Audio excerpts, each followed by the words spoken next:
Welcome, friends, to a new chess episode where we're going to be looking at a training plan for players that don't maybe necessarily have a lot of time. Maybe you do have a lot of time. I'm Nick Sloan, and let's take a look at. I think what a lot of people struggle with is what to study, when to study, how much to study, and one thing to preface this all with is there's no substitute for playing. So play games, play a lot online, play a lot over the board. If you've got a friend, play as much as you can. And if you get a chance, make sure you're noting the games if you can, or if you're online, you can always go over them again and analyze them that way is something that you can do. But today what I want to talk about is a training plan. And one thing that I would like you guys to go do is take a look at my blog. There'll be a link that pops up, or it'll be down in the description. I did create a blog about this. I wrote on it about it on chess.com, so please go check that out. I've revised it a little bit since I've written it, so there's some extra things that this video is going to help you with. I came up with a training plan for an adult improver like myself, and I think it's good. But I'm going to kind of change it. It works, and there's just some minor tweaks to it. But please go read that. It's going to be super helpful. There's 7 things that you can do that will drastically help improve your game. And we're going to go from least important to what I think is the most important. Okay? And number 1 is openings. And if we switch here, we're going to go to full screen. We're going to start here. So there's 3 openings that I'm going to be working on specifically. And and that is the English opening, specifically the Botvinnik system and setup. I'm going to be working on, which is covered in this Ginger GM method 1 and 2, partly. And then I have another Botvinnik course from Simon Williams as well that I have. If you don't have the money to pay for these things, you can just get the short and sweet Chessable course on your phone or whatever. So those are super helpful. And any of the short and sweet ones will get you more than enough knowledge to test.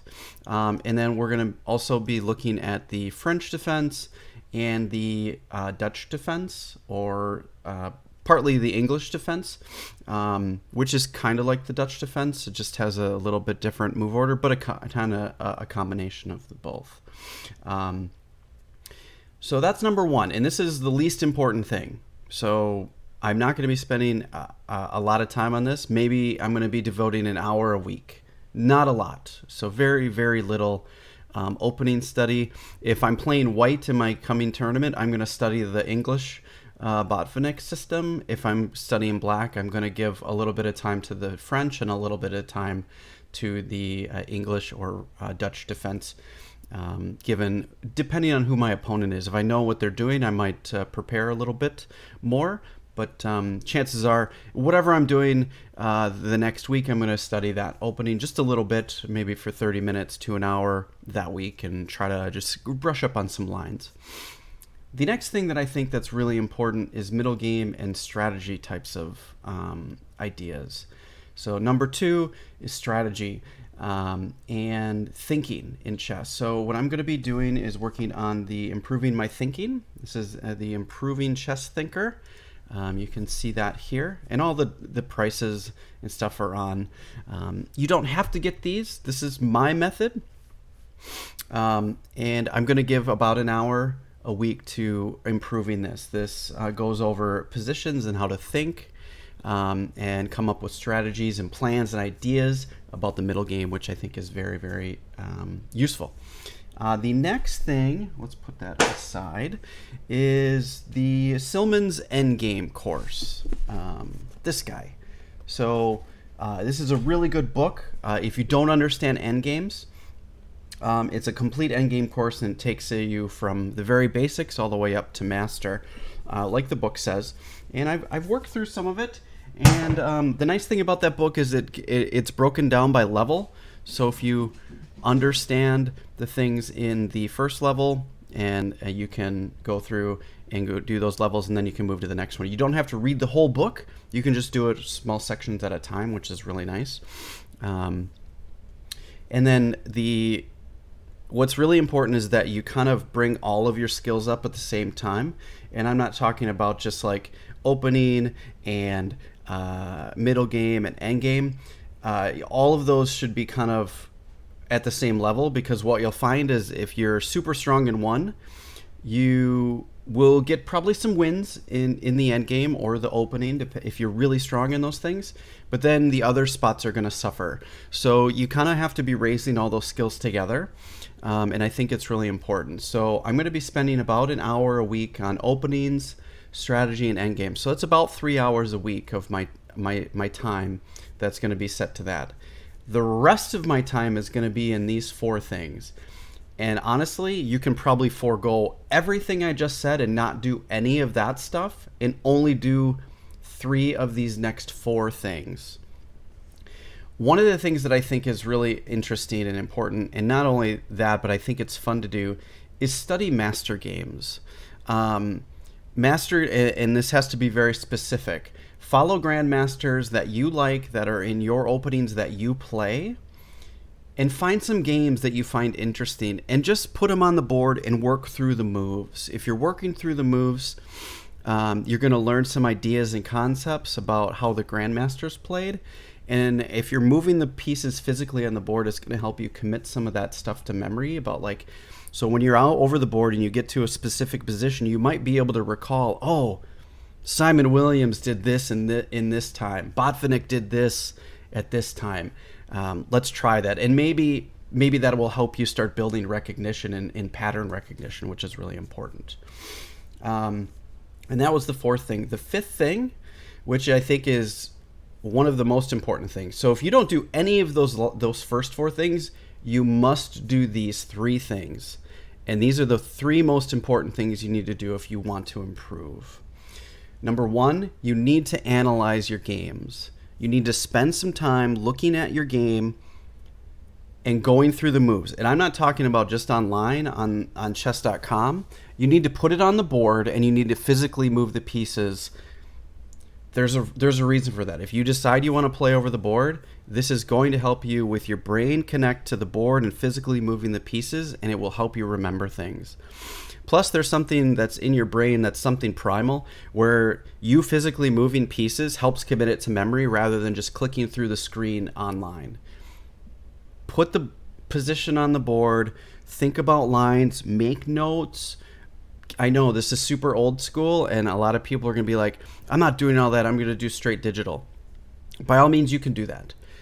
I urge you not to do that, and I urge you to really try to put the game on the board and physically move the pieces. I'm going to tell you that there is something about it that helps you remember positions better. It commits it to your brain, in your memory, for some reason, rather than just clicking through it. I'm going to tell you, if you spend an hour moving the pieces on the board, coming up with ideas, you're going to get more benefit out of that than going over your game and having chess.com tell you what the review and game analysis was. Because chances are you didn't do any of the work. You let the computer do the work for you. And then you're kind of just going to brush it off. And I'm not saying you're not going to learn that way. Most likely you probably will. But I'm going to tell you that you're going to learn more if you actually put it on the board and move the pieces around. All right. So those 5 things are really great. These are the 2 most important things that a majority of my training are going to be focused around. And number 6 is tactics. And the book that I'm following is this Rapid Chess Improvement. I'm doing a combination of 2 different tactical things, and that's going to be number 6 and number 7. So in chess, it's really important for you and chess players to have pattern recognition. You need to be able to recognize patterns, tactical shots, and things like that. So I'm going through this book called Rapid Chess Improvement. I have it here, and it's by Michael de la Maza. He was not a chess player, so use this as a grain of salt. I have gone through this haphazardly when I was younger, and I did notice a lot of improvement. Now I'm actually giving it a full-on full try. And you can see my work here. I've got a spreadsheet. It's called the 7 circles. And what the 7 circles is, I did this many problems on this day, and I went through and I marked it down. I did all these problems for a total of 1,194 problems. So 1,100, almost 1,200 problems. And I did that from July to September. I'm currently in Circle 2, and at the recording of this video, I am a few days behind. When this releases, hopefully, most likely I will have caught up. But I have been recording this, and as you can see, I'm partway through Circle 2.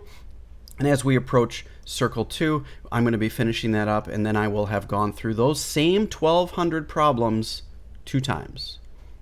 And now, as you can see, I'm going to double the amount of problems per day and half the amount of time. So then I'm going to do 80 problems roughly a day to do the same 1,200 in Circle 3, Circle 4, Circle 5, Circle 6, and Circle 7. So what this is going to be doing is this is going to build pattern recognition over and over and over, drilling these same problems over and over so I can commit them to memory. And that's the idea.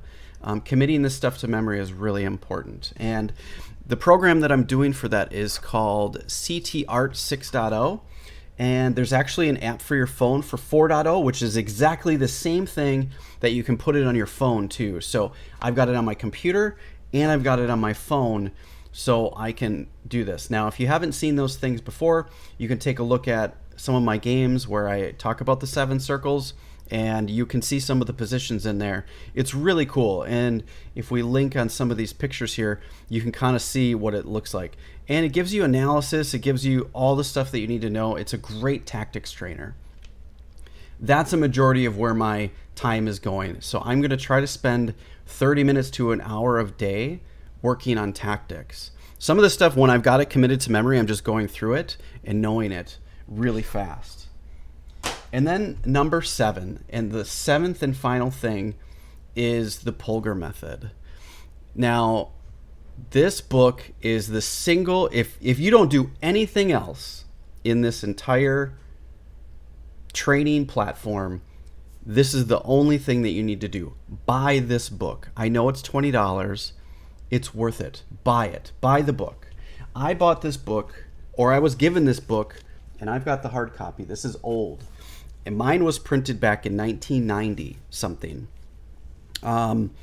So I have it before it was actually reprinted. I'd have to look at the information here. But so what's really cool about this book is it just straight up is nothing but mate in 1s, mate in 2s, mate in 3s, and some miniature combination puzzles.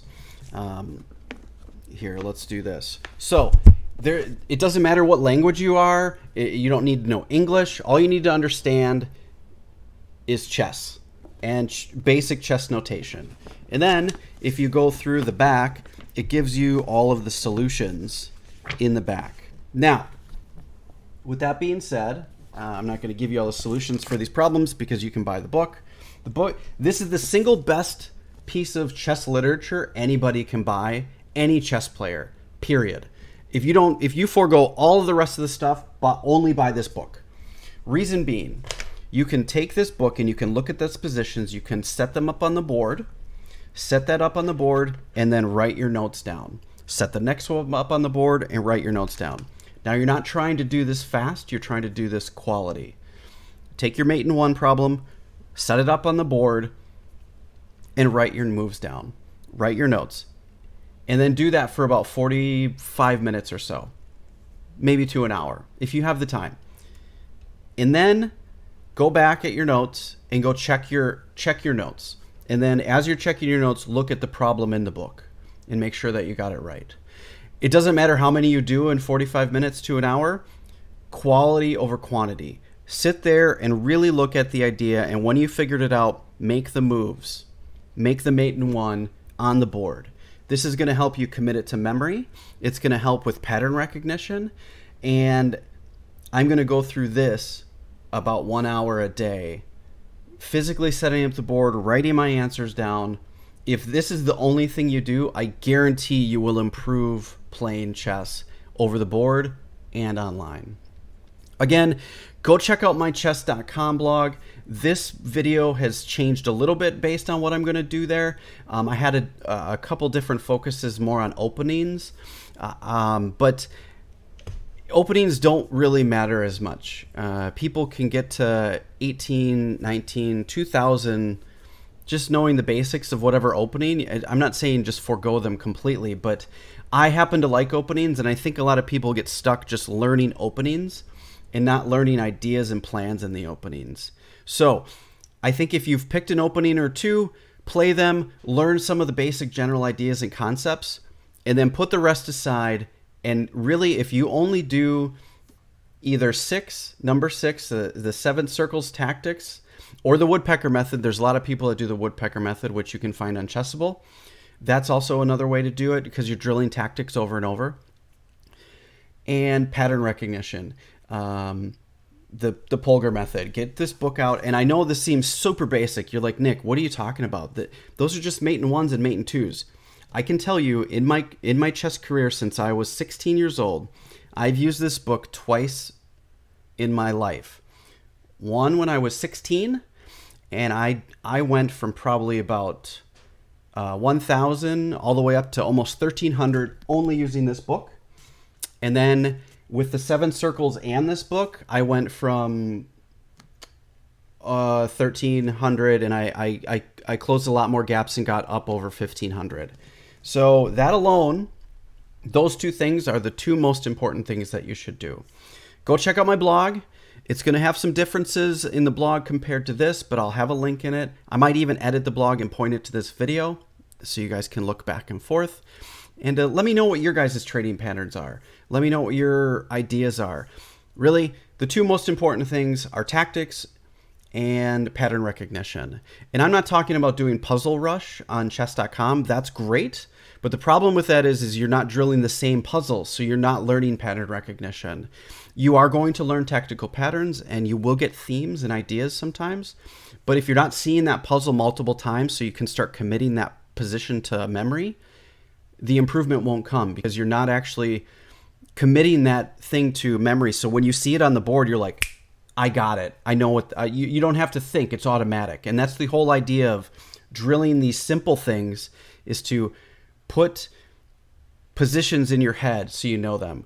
I read something somewhere, and I'm probably going to get this wrong, so correct me in the comments if I did. But the difference between an expert, so level 2000, ELO 2000, to master, which is 2200, is a number of knowing about 10,000 positions as expert to knowing 100,000 positions as master. So just use that as a grain of salt and think about that. The more positions you know, the more stuff that you know is automatic, the easier chess becomes. It's just like language. You can look at words and you just know what they are because you've committed them in memory and you've done it over and over. Chess is no different. And you have to approach chess in that type of learning. And if you do, you will gain huge amounts of ELO points and rating points over the board and online. Check that stuff out. Check out my blog. If you do want to talk about this more, please join my Discord and check those things out too. If you do have any questions, please leave your comments down below. And I'd love to hear from you in the comments. What are your training patterns? Do you find what I'm talking about useful? Do you find it, you don't know what you're talking about? I'm good either way. Tell me what you think. I'd love to know. And I will catch you guys in the next episode. Take care, and let's all improve together.